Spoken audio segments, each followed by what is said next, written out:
So, ladies and gentlemen, we continue our session, and now we have in this small subsession, we have two talks. The first talk will be delivered by Irmina Czarna, and the title is Multi-refracted and level-dependent Levy risk processes. Irmina Czarna is from Wrocław University of Technology. Okay. Thank you very much. At first, I want to thank organizers to give me opportunity to present my results.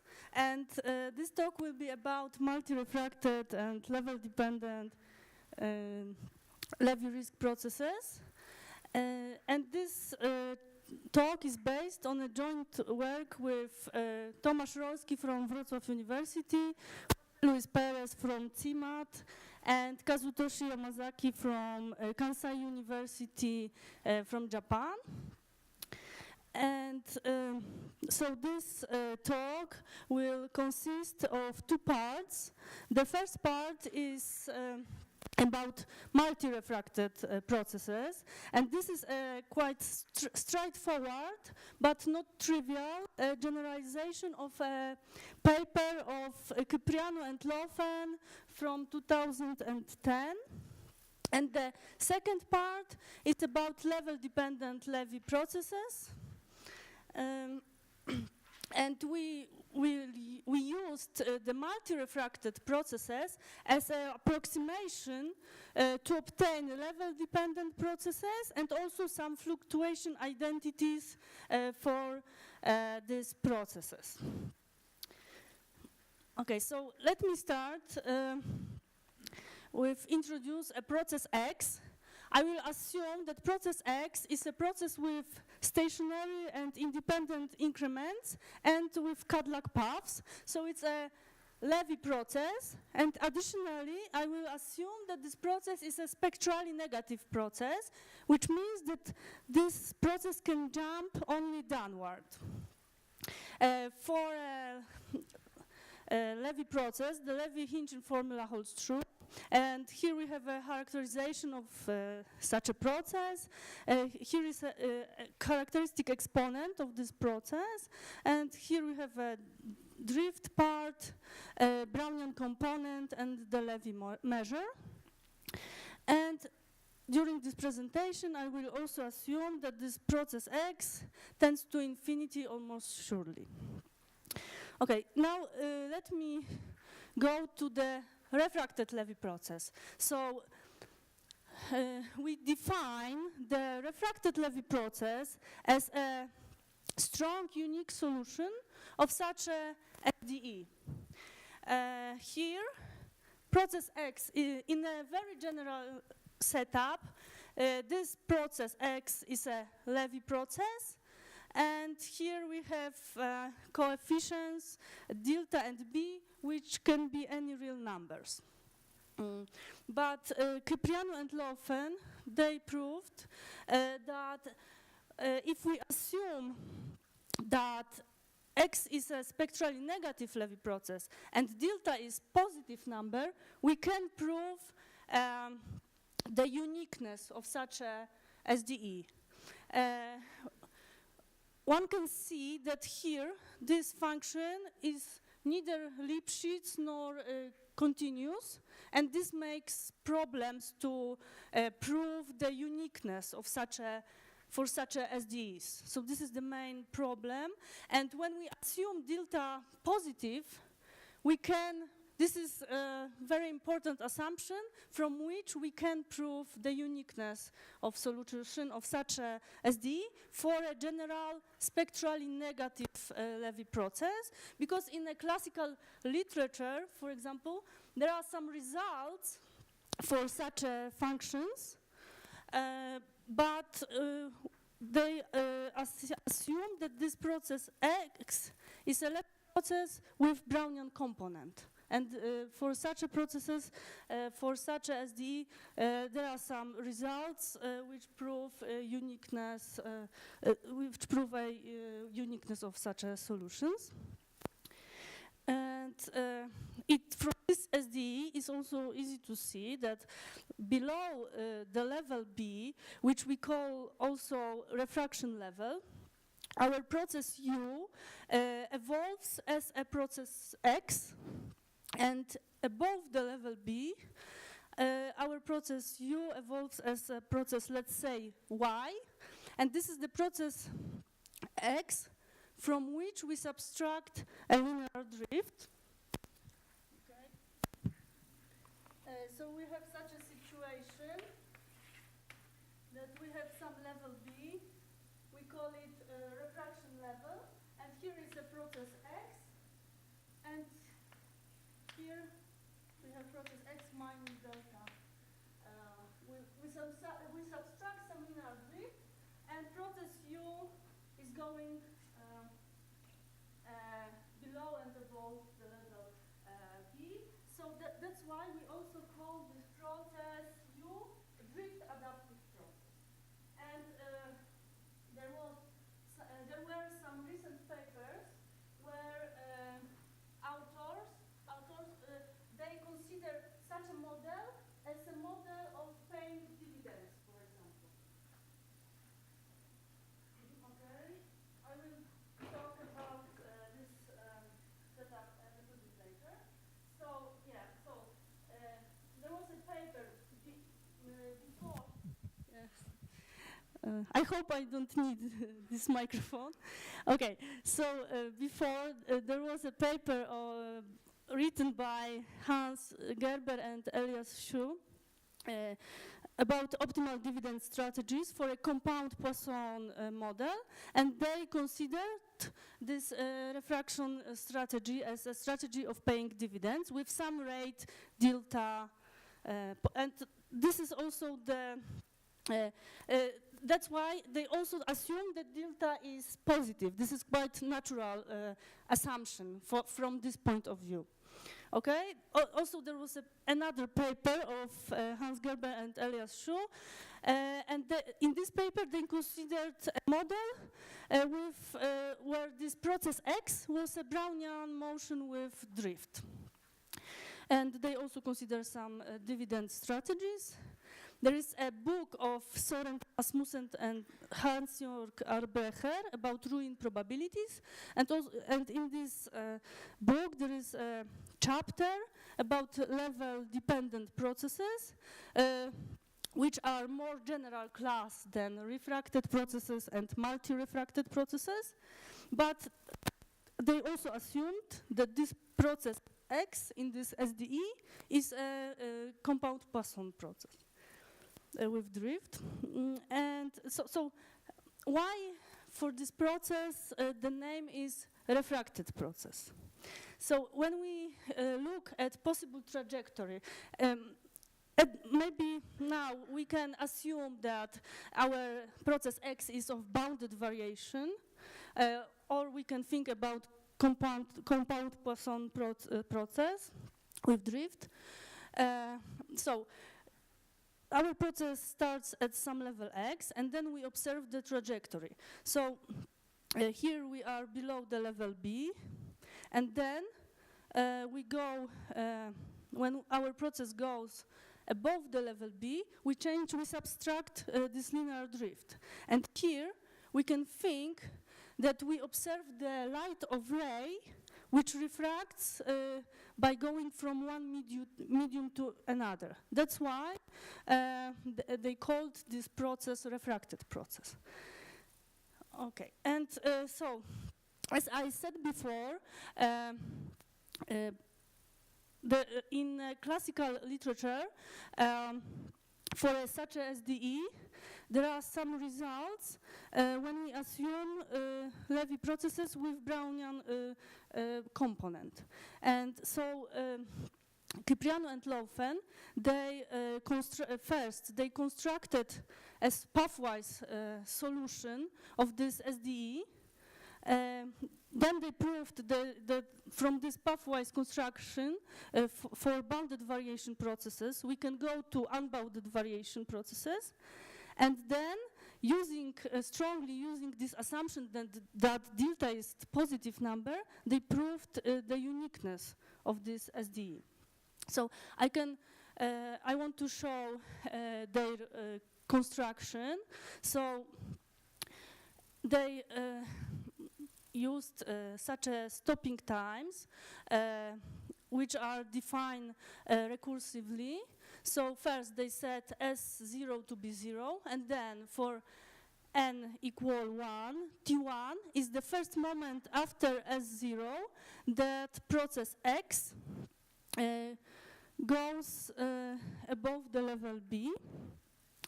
Then S1 is the first time after T1 that my process X minus this linear drift on this time interval will go below 0, and so on. We can see also on this possible trajectory of process U that here is time S0, this is time T1, S1, and so on. And using these stopping times, we can construct a solution of our SDE as follows on such a time intervals. It means in time intervals between we go above or below this level B, this refraction level, and from this construction, it's easy to see that this process, constructed in such a way, this process fulfills our SDE. Okay, and that was under assumption that this process X was bounded variation. Why it was important in this construction? Because for bounded variation processes, we know that difference between these two times, stopping times, is positive. For unbounded variation, we don't have such a thing. But for unbounded variation processes, at first we know, for example, from Bertoine's book, that any spectrally negative Levy process of unbounded variation approximate by a sequence of bounded variation spectrally negative Levy processes. And we also call this sequence a strongly approximated sequence. And then what they did, they take sequence UN is a sequence of pathwise solutions of our SDE associated with each process Xn, and we assume that these processes are of bounded variation. And then they proved that this sequence has a limit, and the limit is a stochastic process, let's say U infinity. And then they proved that this limit fulfills our SDE. So how to, and in this proof that this sequence has a limit, very important assumption is that delta is positive, and I want to show it a little bit. So now, because we know that we have this strongly approximating sequence, Xn, so we can write that we have some constant nu and to be fixed, and then for big enough n and m, we have such an inequality in supremum norm, and then we want to prove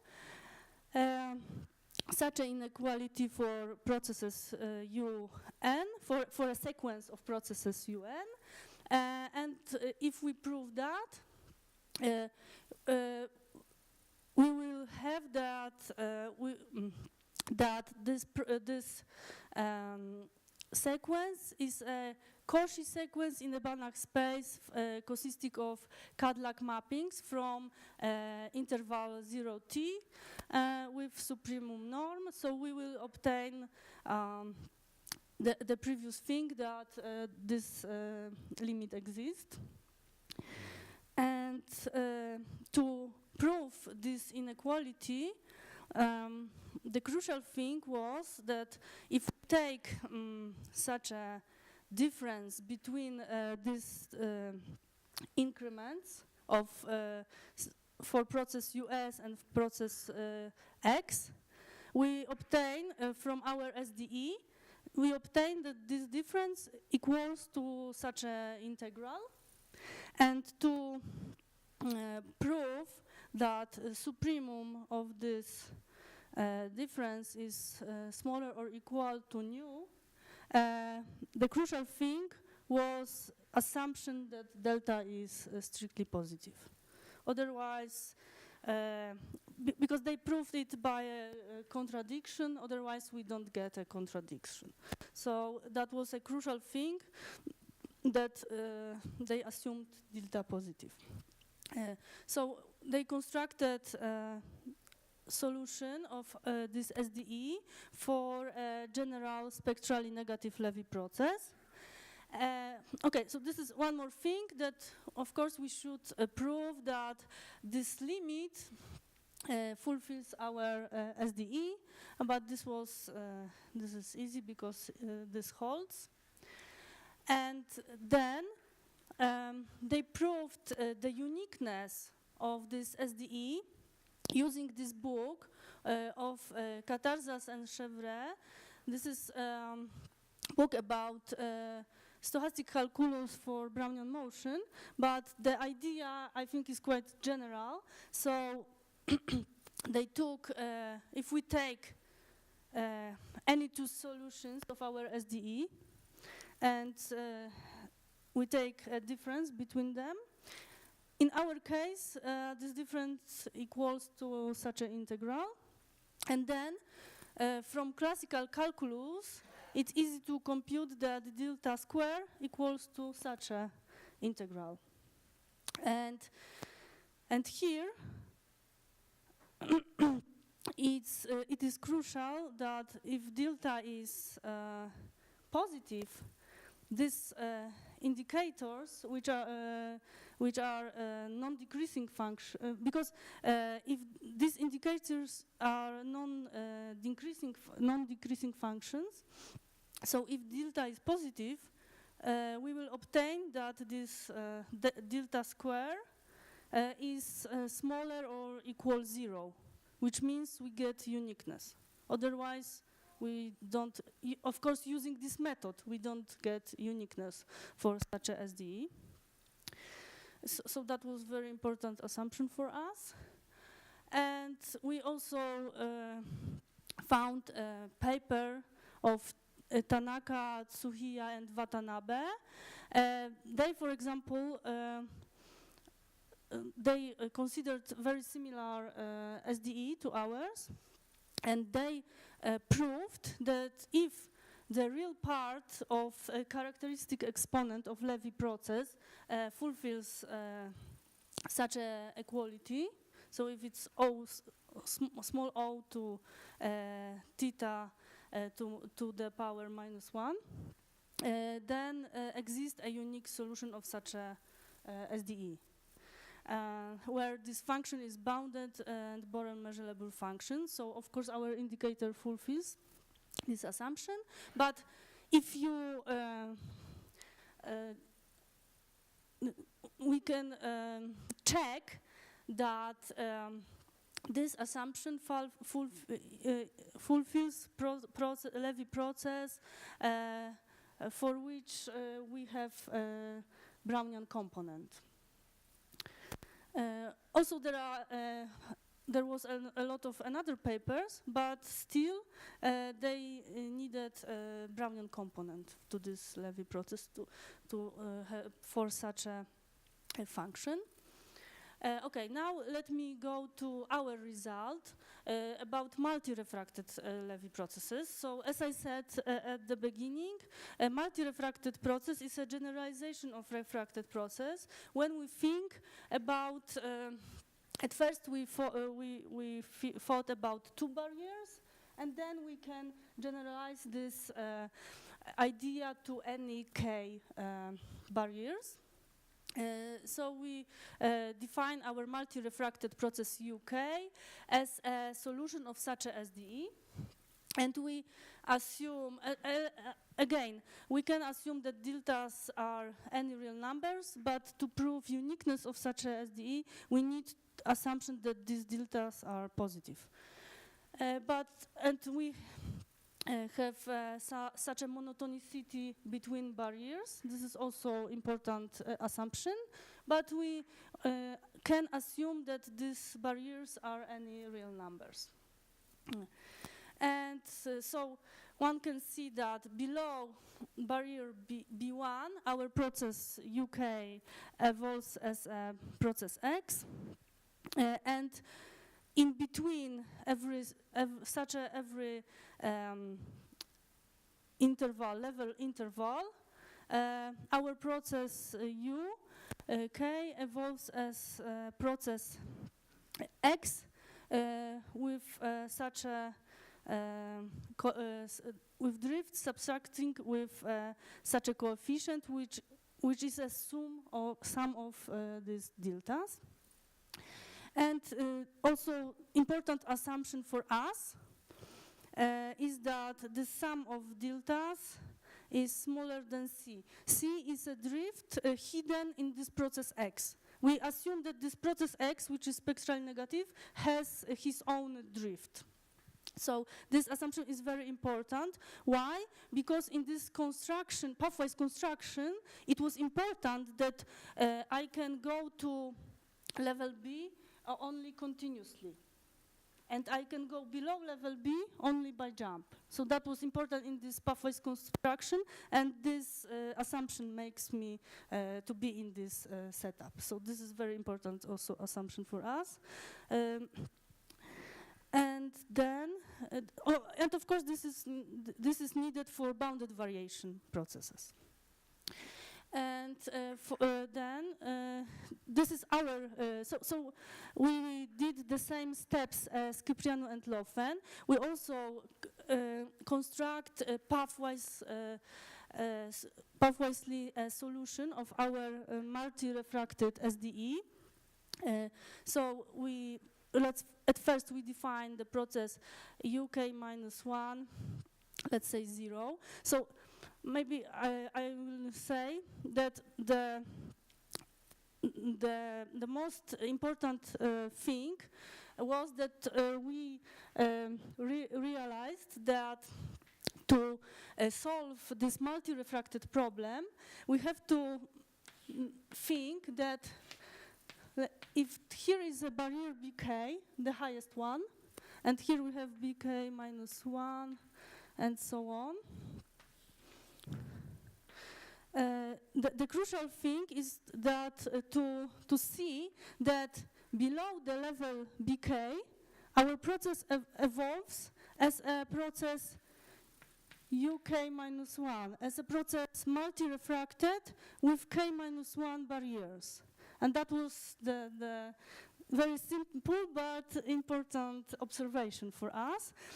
And that's this construction goes. So by induction, we assume that we have a strong unique solution for such a SDE for multi-refracted process with K minus 1 barriers. And then we construct pathwisely using the idea given by Kyprianou and Löwen, the process UK, which will be a solution of our SDE with K barriers. So we also have this stopping times defined recursively, and then we construct our process UK also pathwise on this time intervals between our process UK minus 1 with K minus 1 barriers goes above the level BK or below the level BK. And of course, you have to prove that this construction fulfills our SDE, and this is quite more complicated algebra than was in case of Kyprianou and Löwen for K equal 1. Because the case when k is equal 1 is a case of Kypriano and Laufen. Okay, and then we use the same technique that we get the process UKN, the sequence of pathwise solution associated with each xn, which we assume that this is of bounded variation process, and then we also prove that the limit exists and our limit fulfills our SDE. Okay, so our main goal of this paper was to obtain some fluctuation identities for this multi-refracted process and then for level-dependent process. So let me define some stopping times. So tau will be a stopping time associated with process X, then tau k will be stopping times associated with process xk. So it means this is just a Levy process with different drifts. And kappa will be a stopping time associated with process UK. So this is the first time that our process goes below the level A, and this is the first time that our process will go above some level A. We define the Laplace exponent. This is just the Laplace exponent for a Levy process X, and the right inverse function. And define the first scale function for a Levy process X. And so this scale function is given by its Laplace transform. And also we know that this scale function is an increasing function, continuous. And we define also the second scale function, z, which is given by such a formula. And the scale functions, they appear in a formula for a two-sided exit problem for a Levy process. So if we want to know such an expectation,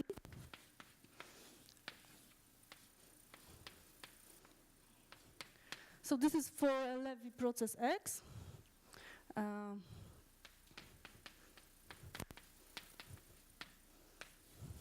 So the solution is for a general spectrally negative Levy process.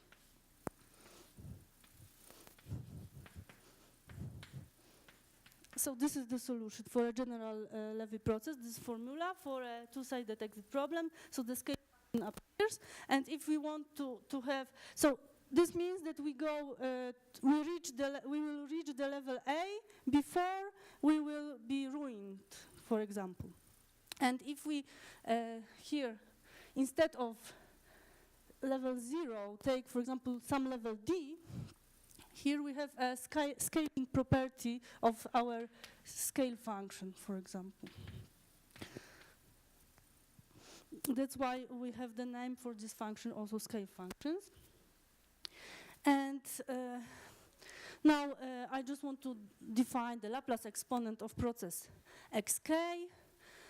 It is easy to check that this is the Laplace exponent of process x, is given by such a formula. The right inverse, this is the scale function for every process xk, and the second scale function for process xk.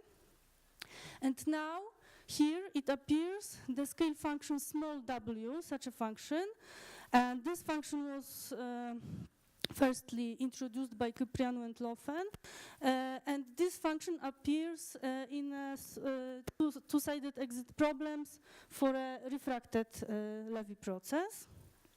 Of course, it is easy to see when x is smaller than b1, this scale function small w is just a scale function for a Levy process x, and we use also such a notation that if q is 0, we write just small w. And let's say this here, this z is somehow shifting of our function, of our scale function small w.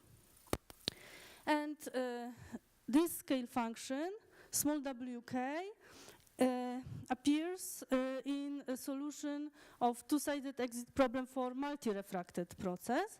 And one can see that the structure is very similar, but this function is given recursively. Because, as I said before, we saw this recursion behavior of these processes. And we can solve this recursion, and the solution is given by such a formula. And and from this formula we can see that it looks like a solution of integral Volterra integral equation of a second kind. And that's why we can also characterize the scale function small wk as a solution of some Volterra integral equation of a second kind. And this will be important for us to obtain fluctuation formulas for level-dependent processes.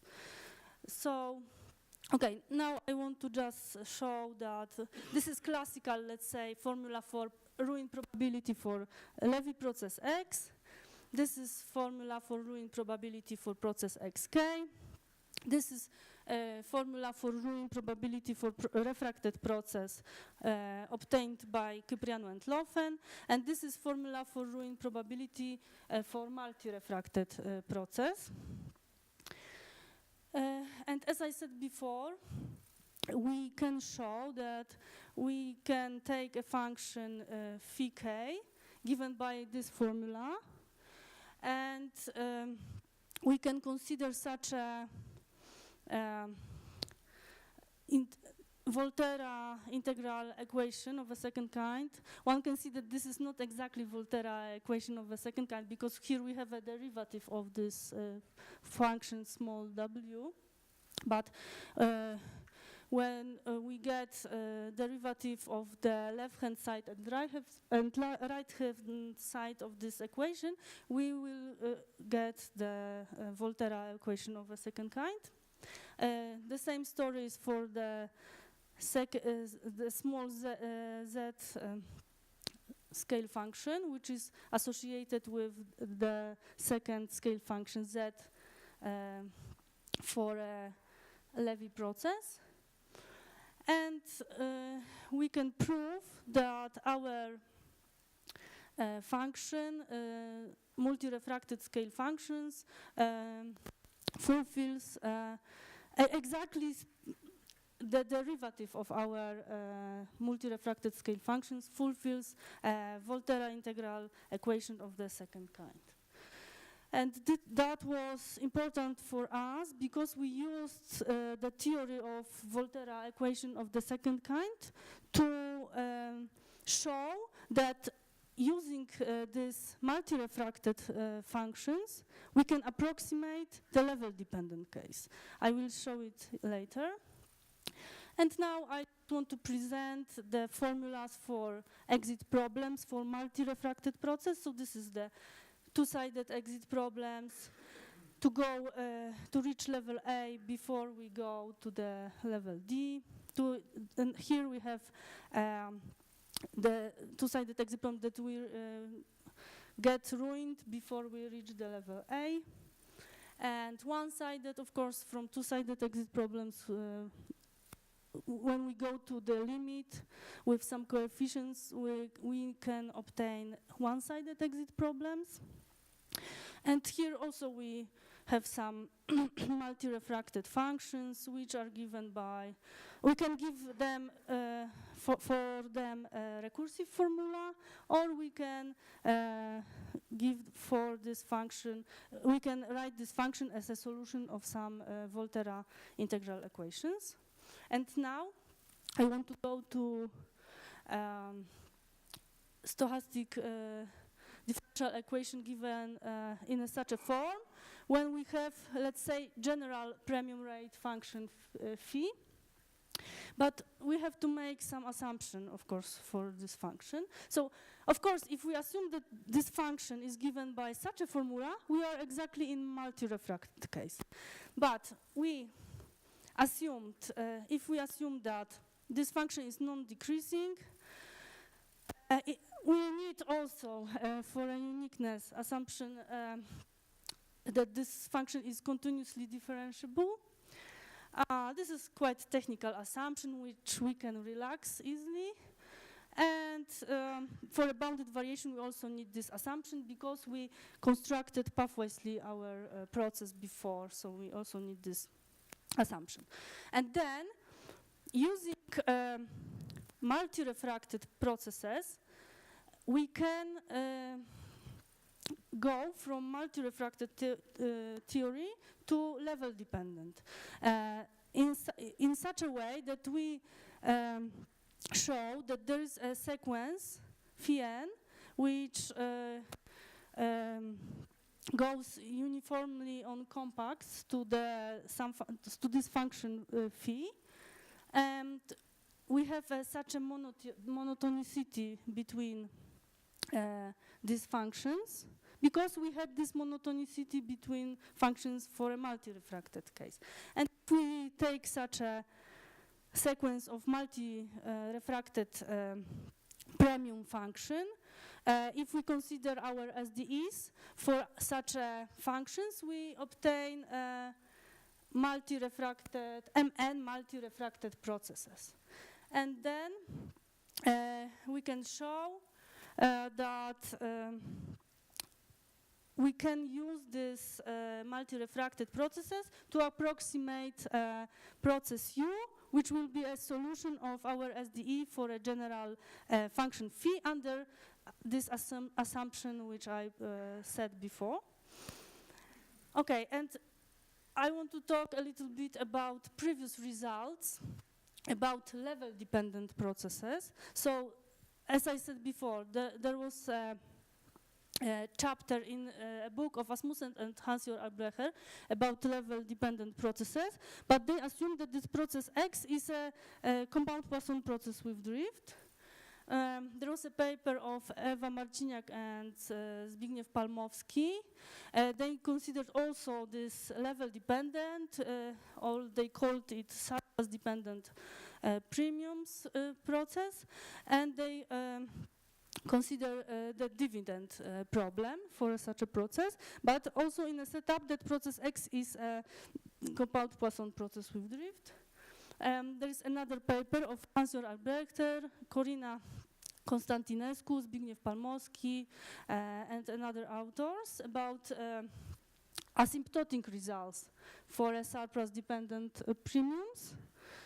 And there is a paper, for example, for Hadziev about generalized Ornstein-Uhlenbeck process. Because in our setup for a level-dependent process, if we take that our function phi x is lambda x, we have, of course, generalized Ornstein-Uhlenbeck process, for example. And also there is a paper of Pierre Paty also about some fluctuations, also problems for generalized Ornstein-Uhlenbeck process.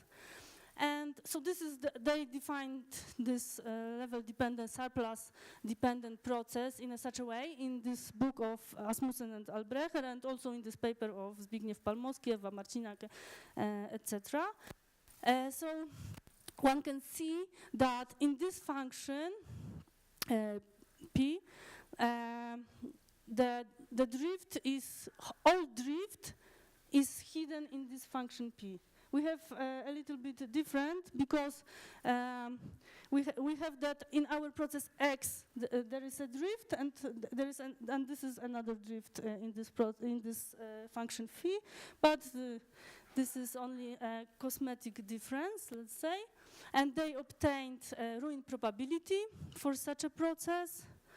They proved that the formula is given in such a way, and in this paper, of Zbigniew Palmowski and co-authors, they considered different premium. For example, if company, we can think about insurance company, and this company charge a constant premium rate C, but also invests its money at rate, let's say epsilon. So the premium rate will be given in such a formula, and then they, for example, obtain that the ruin probability for such a case is given by this formula, and some special functions appears, for example, in this formula. Also, they consider exponential premium and the ruin probability, rational premium rates, and so on. And let me get back to this paper of Ewa Marciniak and Zbigniew Palmowski. They wanted to obtain, they wanted to solve dividend problem for a surplus-dependent process, and so they needed two-sided exit problems to solve two-sided exit problems to get these dividends, and they assumed that the solution of these two-sided exit problems is given by this formula, where appears some function, and this function is given by such a limit. And they assumed that this limit exists, but they didn't prove. They proved only that this limit exists for some particular examples. For example, if we take rational premium function or exponential and so on. So now, from our multi-refracted setup, when we go to the level-dependent processes, we can prove that this limit exists. Okay, and now let me show some also previous examples. So this is, as I said before, this is a generalized Ornstein-Uhlenbeck process, and in this case, we can write explicit formula for this process, because for this multi-refracted and level-dependent in a general setup, we don't write a, let's say, explicit form for this process U. We just prove that we have a solution which is unique, but we get some fluctuation identities, but we don't have explicit formula for such a process. For generalized Ornstein-Uhlenbeck, there is an explicit formula. And for example, that was in paper of Hadziev. He obtained such a expected value. And here it's this is the Laplace exponent of this process X. And as I said before, using the theory of Volterra's integral equations, we can prove that we can approximate scale function for a level-dependent process by a scale function for multi-refracted, and we define that our multi-refracted, our level-dependent scale function fulfills such a integral equation. And of course, if we take some particular examples of Levy processes, we can try to solve this integral equation, or we can try to solve it, for example, numerically. And so this is the formula for a two-sided exit problem for this level-dependent process, and to reach level A before get ruined. And this is another two-sided exit problem. And thank you very much for your attention.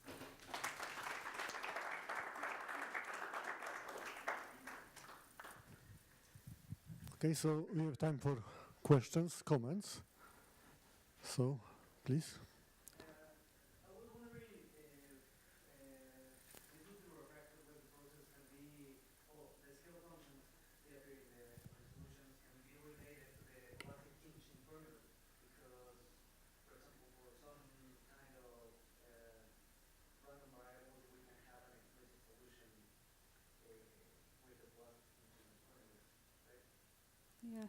Yeah, we didn't consider it such a way, but yeah, you can be right. Yeah, but we didn't think such a way. But yeah, you can be right. For some, maybe if you assume some particular processes, yeah, particular examples, yeah.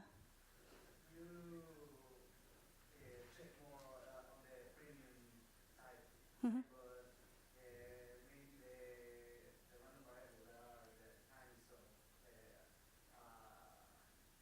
claim, Mhm. insurance company example, maybe face high distributions or Yeah, it's true.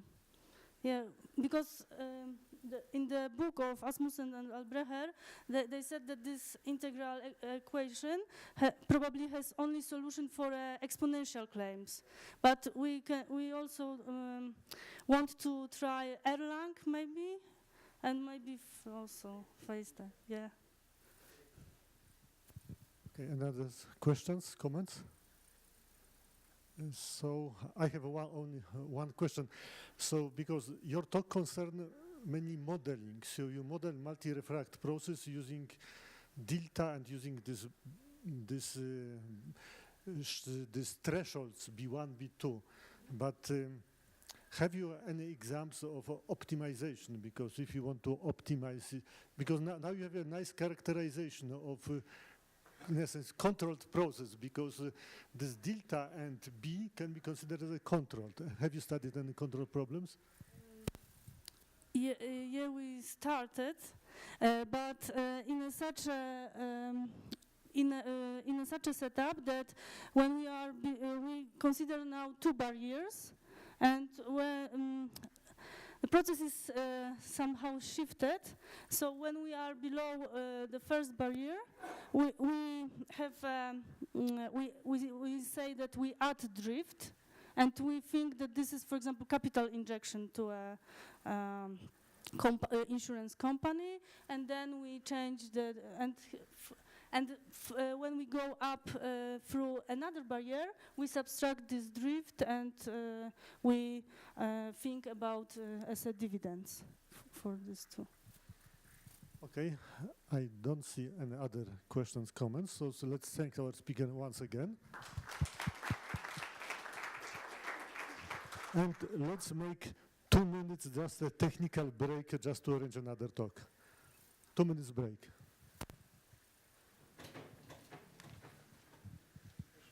Who is the speaker? You are the speaker? No. You are the next speaker? Okay, so can you download it? It's already there. Okay.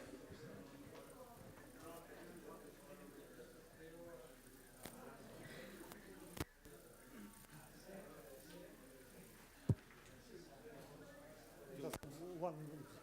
Already 1 minute was, but 1 minute more, okay. And then we shall. And your affiliation, because for me it's FC UNAM. What is your affiliation? The science faculty. Science faculty. Science faculty of the UNAM. UNAM is university. UNAM. Yes. Okay. Okay.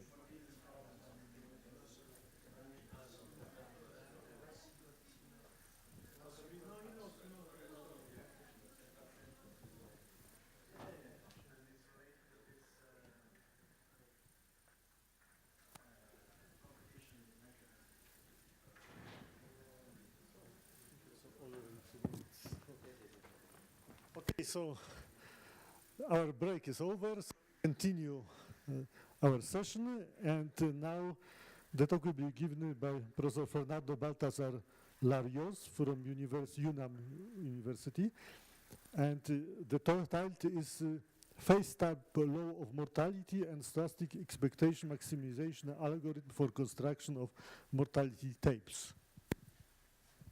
Thank you. Thank you very much for the invitation. And I am working the applied probability, and today I'm present an application 2 of from Markov processes for modeling the mortality risk. Okay. The aim we propose to use the concept the physiological age to modeling the aging processes, and the idea is using the phase size distribution to calculate the probability of death. And when I have only observed the processes in discrete time. In this case, I want calculate the estimation, and using the stochastic EM algorithm, and in particular use the Bayesian method for the construct the Markov bridge, and with this calculate the estimator. Okay, the outline of the talk is the following. First, I present the background in these topics. First, I speak about the previous models in mortality. We present some motivation, and they have some idea or basic idea of the physiological age.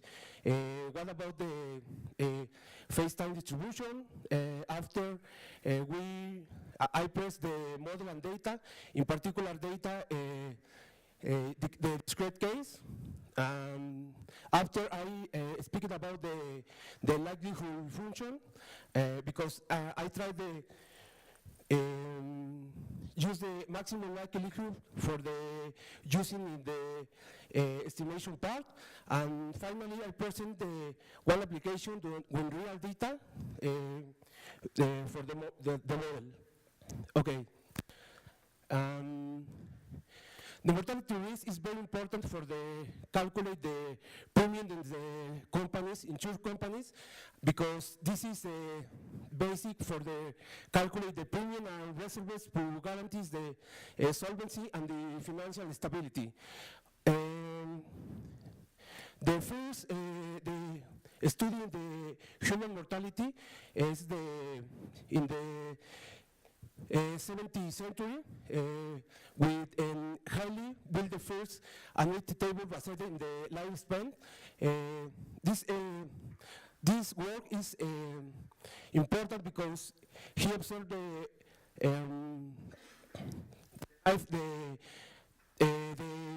lifespan, and he proposed the first annuity table based in this. After the war, proposed the first mathematical mortality model, and based in this work, Sang proposed the next model when he observed the number of the survivors in the group must decrease geometrical together with the different age factors. After the formal models was the first formal model is in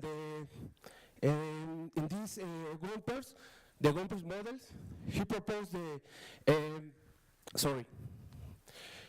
he proposed allow the geometric progress in the mortality after a certain age. In this equation, mu x represented the mortality rate for one person. He has age x, and the alpha and beta are constant. Alpha is the baseline mortality, and beta describes the actual aging rate. And this constant is used for all the ages. After, McCahan extended the Gomper's equation, and he proposed use this constant for representing the all random factors. For example, in the random factors include the accidents, epidemics, and other incidents. In 1980, Hennigan and Poland fixed a model for the population of Australia, and his model, their model working fine or very well for all ages, but only for the Australian population. Okay, which is the motivation? The motivation is all the models, previous models, we cannot determine the distribution of probability of the time of the deed explicitly. The model only describes the mortality using the age structure, and there, almost no, consider several factors can that can alter the probability of death. For example, the sex, medical history, smoking, age polized, etc. Okay, we want or we construct a model that consider the factors or almost factors that alter the probability of death. We can have an explicit formula for determining the distribution of the time of the death explicitly, calculate the mortality rates with real data. Real data, the observed in discrete time and when the life is on continuous processes. In the 2008, Lin and Liu using for first time the phase time distribution to modeling the human mortality. But in the model, they only consider the possibility of the one person with age I pass at the next age. And we consider a more general model, and we solve the problem, the estimation of the phase time parameters when I only observe the processes in the discrete time. Okay. What about the aging processes? The aging processes, Jones defined the aging processes like the progressive and irreversible diminution the abilities of the organism or the all organisms on one part of this when the time transcurs. And the idea is use these aging processes and modeling this using the Markov processes for present a new model. Okay, to model the aging processes, we consider the physiological age, which can interpret with the relative health index representing the degree of aging of the individual. The next question is, why are Markov processes? Why are Markov processes in the modeling the physiological age? The answer is because the time spent in the research in physiological age is enough know the current physiological age of the individual to determine or modulate the future evolution, and so it's natural. The time spent in each stage has exponential behavior. Then we can use the Markov processes for modeling the physiological age. Okay, now we I speak about the phase time distribution. First, we consider the Markov processes. This is the notation. X is the Markov processes, where the space state is the E. These processes have the first n states are transitive, and the last state is an absorbing. In this case, the intensity matrix have this form. The Q is the sub-intensity matrix, the relation with the transit states, and this is the column vector, the exit intensity. In particular, we consider the initial distribution, this form where cannot start in the absorbing state. When this structure, we consider the random variable tau, the models the time until the absorbing. The notation is the next. Tau is the first time the processes arrive the absorbing state. In this case, this is the definition of the phase time distribution. The notation or the representation, this stopping time tau is pH with parameters alpha, where alpha is the initial distribution, and Q is the subintensity matrix. Okay. if we have these Markov processes, we can calculate the transition probability using the exponential function, exponential matrix function for every time. We only need now what is the intensity matrix, and some important properties in the phase-time distribution is the next. First, we can calculate the suburban function is given by this expression, where I can calculate this if we know who is the Q, the sub-intensity matrix. There are an explicit expression for the density function. In this case, is this expression, and we can an expression explicit for the all moments on the phase-time distribution. In particular, in the mortality risk, it's important the first moment because this is the expectation of life. Okay. Now the model. First, we assume the life. If one person can be segregated in n physiological ages. In this case, the death is represented by the state n plus 1 is the absorption state, and we consider the finite state Markov processes time homogeneous to model the hypothetical agent process. One problem is how construct the hypothetical or agent processes, and in this case we consider the same number of states, E 1, 2. The first n state is the transit state, and the last is the absorbing one. If one person is in the state I and at time t, the time spent in this age is exponentially distributed, but with parameter lambda I.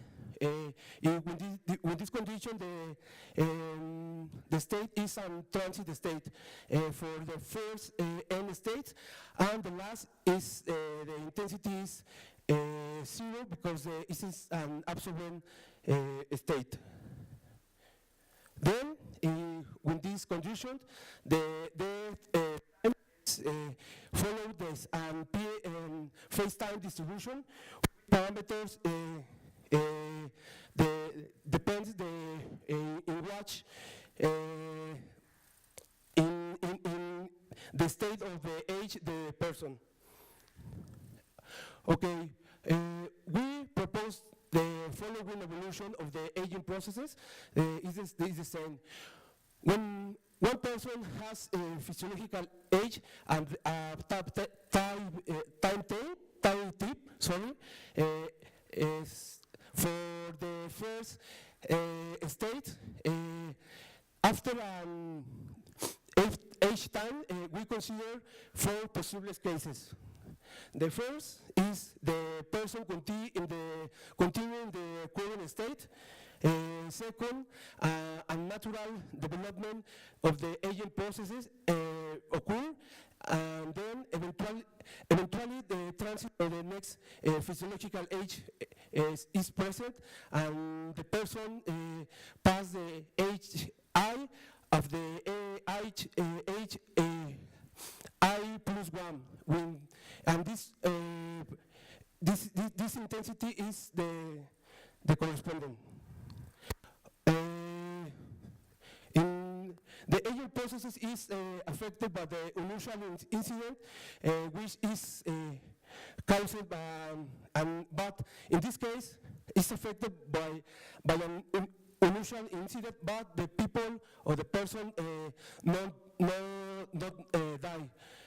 But the incident causes a diminution of the capacity to continue alive. And then the person transient some physiological age, J, with the J is in this set of states, and this is the intensity correspondent. And last possibility is the possibility of death for one person in this physiological age, and this occurs with the intensity Ri. Okay, for this model, this is the floor on the sub-intensity matrix. We can only go one age at the next or some next one, and in this case we denotate by QIT the probability of death for one person in physiological age in the interval COT, and we can calculate explicit with this expression. In this case, the tau I follow with the phase-time distribution with initial distribution given by the canonical vector, and Q is the intensity, sub-intensity matrix. Okay, what about the data? The data is, we consider a population of size of n, in this case n persons and n Markov-Jones processes, all observed in same interval COT, and this is a notation. Suppose the Markov-Jones processes are independent with the same state space and the same intensity matrix. In this case, age processes represent the aging processes for each person and in the corresponding population. We need a technique or algorithm for finding the maximum likelihood estimation, theta. Theta is the parameters, in this case is alpha and Q, the initial distribution and the sub-intensity matrix. And we consider two scenarios. The first scenario is when I have observed complete the paths of the processes. In this case, this is the likelihood function. If depends the statistics, the BI is the number of the processes starting in the state I.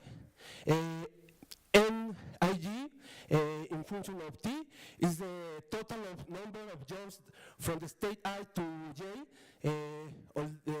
from all processes. NIT is the number of the total of processes exiting from the state I to the absorbing state. And finally, this is the total time for all processes in the state I. When I have observed the continuous the paths in the Markov-Jones processes, it's very easy to calculate the estimators. In this case, the estimators is this. It's very easy, this calculation. But the interesting case is when I have only observed in discrete times the Markov-Jones processes. In this case, we suppose the agent processes is recorded only in the discrete times. In this case, the inference about the parameter, we observe only the Markov-Jones processes in this point. We suppose that all processes is observed in the k time points, the same points, and we consider the interval of observation is the same, and we denotate this by delta. In this case, Y is the observation of the information, for me is the data, and we estimate the Markov, the intensity matrix using only these points. In this case, the transition matrix is this, but this is the hypothetical matrix, transition matrix, because I have only I have only a specific or a number, and I have only observed in discrete times the Markov processes, and I need the continuous time for make the estimation. Okay, the log likelihood function in this case is in terms of the transition matrix, PT. This is the probability of transition, this state from this state to this state, and the problem is in general, the derivative of this expression cannot be found analytic, and there are more problems. The problems, another problem is from a finite number of samples, it's impossible tell if the underlying processes is really an Markovian processes. The embedding processes is when maybe I don't know if the observation is from Markov processes observation only in discrete times, or it is really a discrete time Markov chain. And the last problem is the matrix exponential function is not injective if the eigenvalues of the generators are complex. Okay, what the solution for this problem is consider or view the dates, the information as incomplete observation from the model, and try construct the continuous paths using another tools. In this case, the full data is the continuous time records of the Markov processes and the initial states. And we can find the maximum likelihood estimates by applying the expectation-maximisation algorithm, and we speak overview about the EN algorithm. When we stay in this situation where we need to find the one likelihood function for the full data set and the conditional expectation of the function given the observation. Denson in 1977 proposed one algorithm for solve this problem, or in general problems in the maximum this kind of function. The basic idea is solve this problem in iterative way when there is incomplete or there are a problem in the missing information, replacing the missing data with expectation value and consider the complete observation using the observed and the expected values. Moreover, if we use the E algorithm, we can calculate the feature information, and with this, we can construct the interval of the confidence intervals. Okay, the basic idea is in the EM algorithm is replace the missing data with estimate values, estimate the parameters, consider the complete information with the estimate values, and repeat this until the convergence. In general, the EM is worth following. We consider this is the initial parameter, and there are two principal steps. The E step is calculate the conditional expectation, conditional to the observation, and in the M state is using the expectation values and the observed values obtain the maximum for every iteration. Repeat this algorithm repeat until the convergence. Okay, why using the stochastic EM algorithm in this case? In general, is very it's no easy calculate this kind of conditional expectation, and we propose to estimate this using the tool of the simulation. Then we have two options: use the stochastic EM or Monte Carlo EM algorithm. The difference between these two algorithms is the Monte Carlo EM use the many simulation in each iteration, and the stochastic EM only use one simulation. Then the stochastic EM is more efficient in implement. Okay, in general, in particular, the conditional expectation in this case have this the following form, and we can observe the important conditional expectation is this is the same statistic in the case of the continuous case. The BI, the number of processes start in the I state, the number of jumps from the state I to the state J, the total of time in the state I, and etc. Okay, for this model is enough to calculate the corresponding conditional expectation from the use the statistics.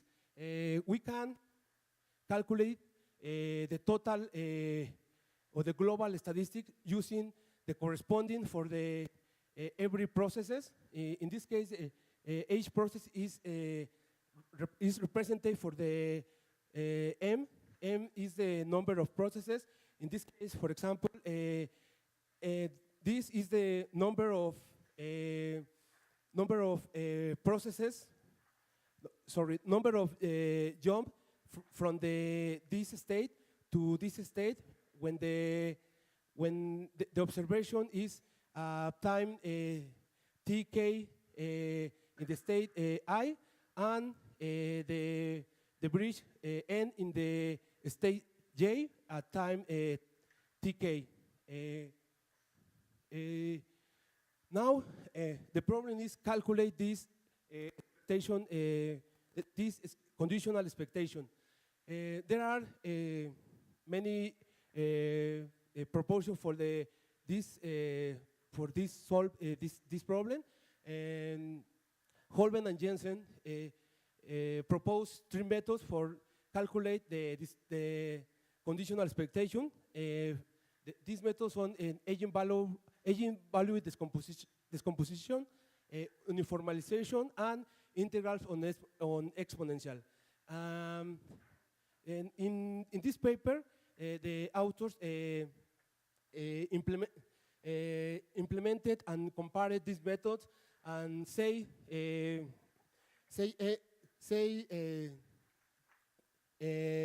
the solution is dependent of the problem or the kind of information. In particular, he say the best algorithm is the integrals, but in this case it's very slow, and we decide no use.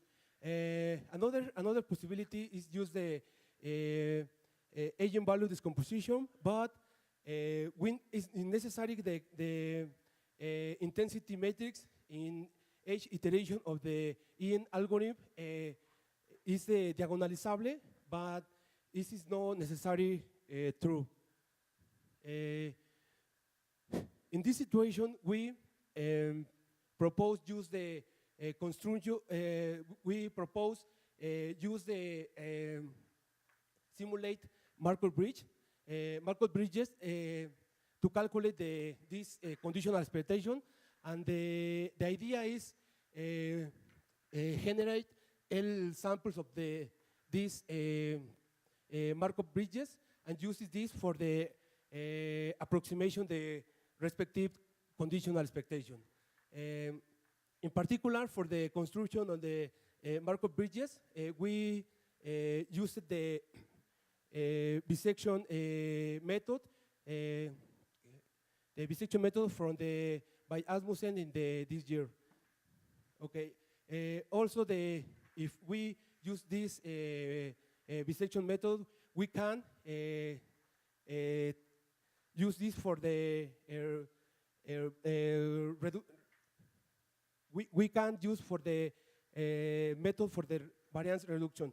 This is very important when I estimate and parameters.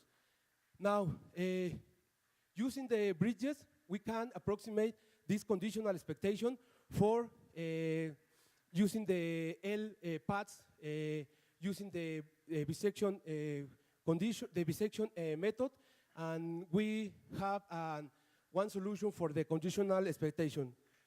Okay, now the stochastic EM working following. First, let the initial conditional, the parameters is arbitrary, given M and K. This is the number of the size of population, and K is the number of observations.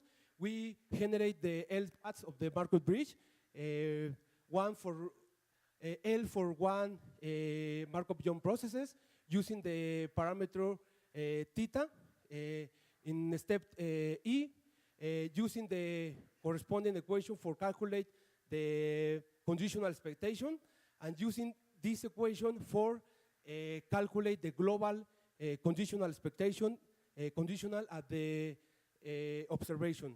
And after in the M state, we calculate the theta hat using the calculus in the previous step, and we have the one estimator for every enter of the matrix of the intensity matrix. We return for the step 2 and repeat until the convergence the algorithm. Okay, now we present one example. We run the EM, the stochastic EM, with an arbitrary initial parameters and fixing the M, the state for 4. We consider the interval, time interval, the 100. Delta is the 5, and K is the number of observation in the time interval. We use different values for the numbers or size of population, and we consider L1 for the stochastic EM case, and 10 for the Monte Carlo EM. We use the stopping when the norm1 is between the estimator and real parameter is less the epsilon, with epsilon have this value, and this is the and report the result using these parameters, and we can see the for different numbers of paths in each iteration, the algorithms work very well, and the difference and the number of iteration is almost the same. Okay, this is the plot of the convergence for the different number of populations. In this x is the number of iterations, and the real and this is the plot of the norm1 for the hat Q and the real Q. This is the numerical results, and we can watch the result is very good. And now we present the application for real data. The idea is using mortality and population for real data for this. First, we need constraint of hypothetical physiological ages after we need generate the records of the evolution of the corresponding aging processes corresponding of the hypothetical population. After basing in these records, we want build the mortality table based in mortality probability, and finally we compare this probability, the probability using the phase-time distribution with the probability of death observed for the real data. Okay, the real data is the mortality and population observed in a database of the United States.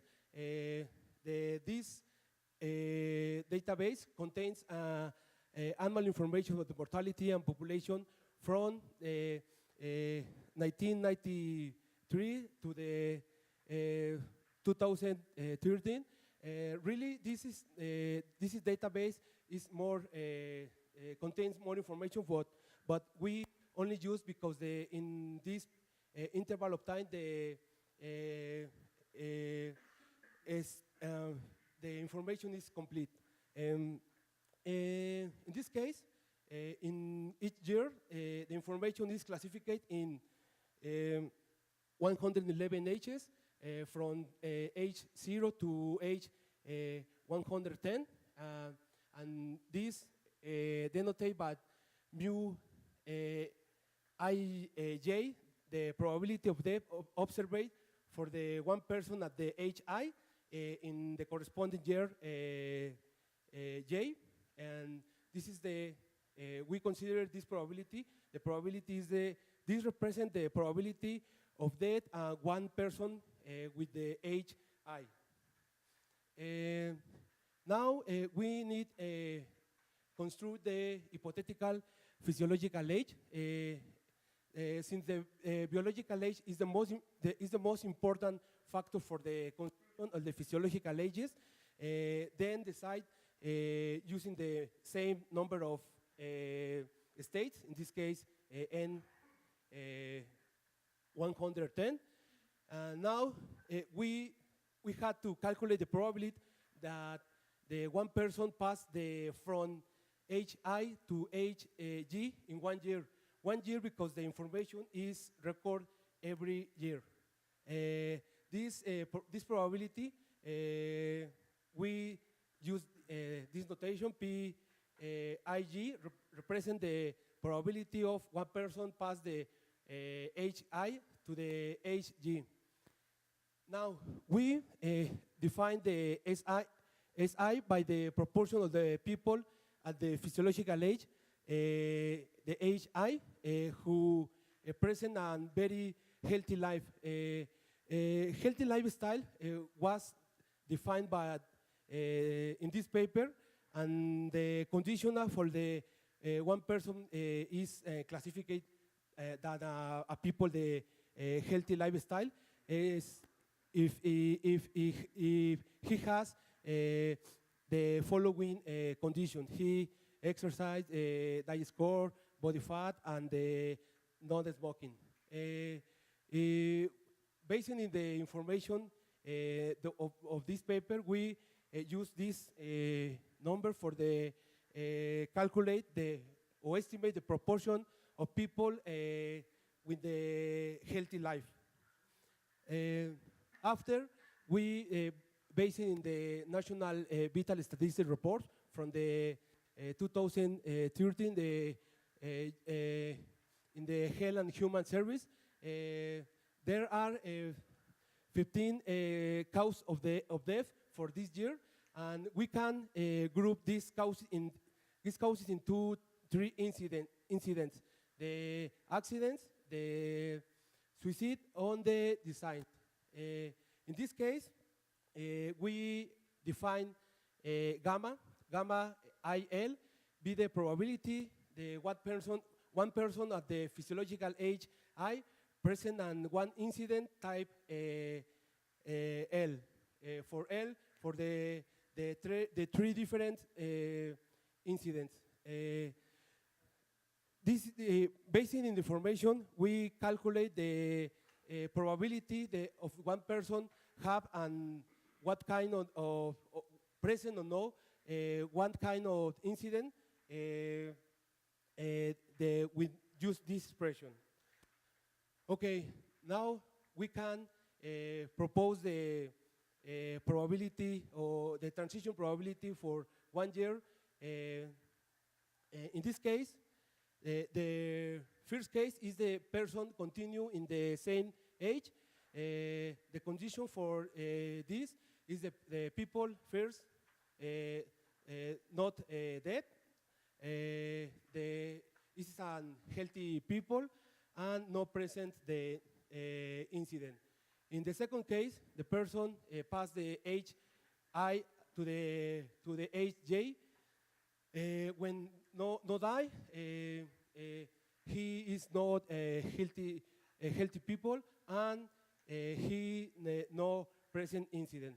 In the last case, the person not die, but he present one incident, and this TIG is the possibility, or represent the possibility that the person pass and one of the J states. This is the expression. Okay, now, given the empirical stochastic matrix P, we need a final matrix and intensity matrix. In this case, D is all the intensity matrix, and we need the intensity matrix satisfies the P, the exponential function, the exponential matrix function is the transition function. Well, okay, the empirical transition matrix. The problem here is the matrix exponential function is not injective. We need a solution to this problem. In particular, the P is an stochastic matrix, an upper triangular matrix. Then the spectrum P is always positive, and we can use the proposition of this paper, and we can calculate the corresponding intensity matrix using this algorithm, which guarantees by this theorem in the same paper, this is the best approximation for the intensity matrix using the empirical stochastic matrix P. Okay, now given P by the last expression, we can obtain the corresponding intensity matrix, and using this, we generate the historical information for the aging processes for the corresponding population of the United States, and we observe the process only in the described times. Given the records of the aging processes, we use with the algorithm and estimate the corresponding infinitesimal generator Q, consider the number of states, the hypothetical population of the 1,000, this interval of time, delta is 1, K is the number of observations, 50, L for use the stochastic EM algorithm, L is the number of the iteration, and B is the burn-in in the algorithm. In this case, we can obtain the corresponding parameters for the phase type distribution and use these parameters for calculate the probability of death and the life expectation life. And this is the plot, the fitted the probability of death using the continuous line is the probability of death using the algorithm, and the others is the correspondent of the probability of death observed in these years.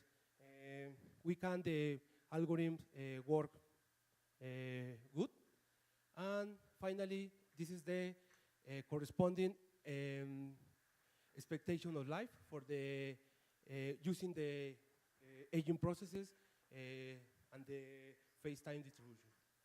And that's all.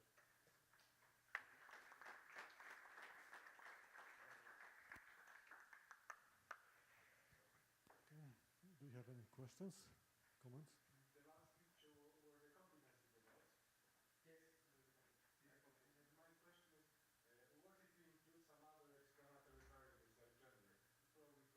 You probably could have better approximation. Do you include gender here? No. No, for this calculation. Other questions? So if not, I have one. So, because what you are looking for, your model is in a sense static. So you consider the last 50 years, and you consider the basic assumption is such that this rate of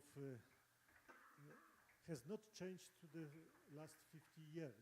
And so this is an important restriction, because we know that the mortality rate is changing over the last 50 years. And this is why, because I was involved in some kind of calculation concerning behavior of markets, stock markets, and then any kind of estimation based on historical data were not good. And the method that is used is a kind of estimation based on Bayesian approach. In a sense, we have to use a kind of Bayesian just to improve, because otherwise we have a problem. Of course, the area I'm talking about, it contains a lot of fluctuations. Here we have less, but still I think from the 50 years span, it's rather clear that you have to consider a kind of dynamical model, because static model, you may have problems. Of course, this. Okay. Really, the method is for the. I don't know. Maybe if use the another kind of process, maybe no homogeneous in the time, or maybe when there are underlying processes. But any kind of correction, time correction, in this, because this Bayesian I have in mind, because Bayesian is based that we have to involve some kind of experts' opinions about the change of price, and then the method works. But here, but of course, here is, you have less fluctuations, so but still you have a time dependence on the model. Maybe if we want use the random environment in the underlying processes, I don't know. Sun. Yes.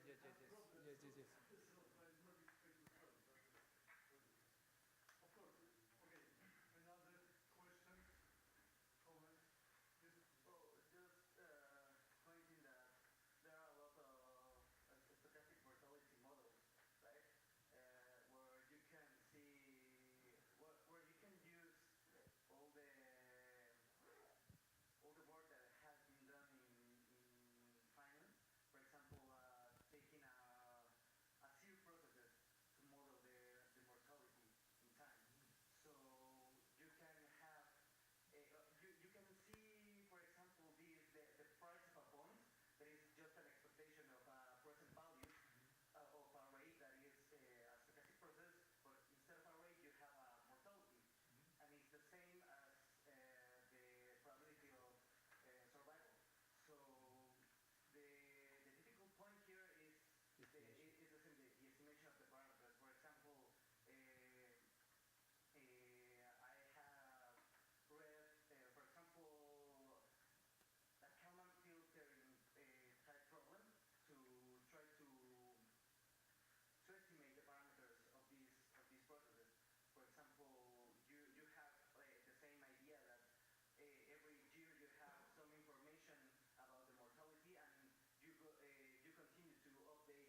parameter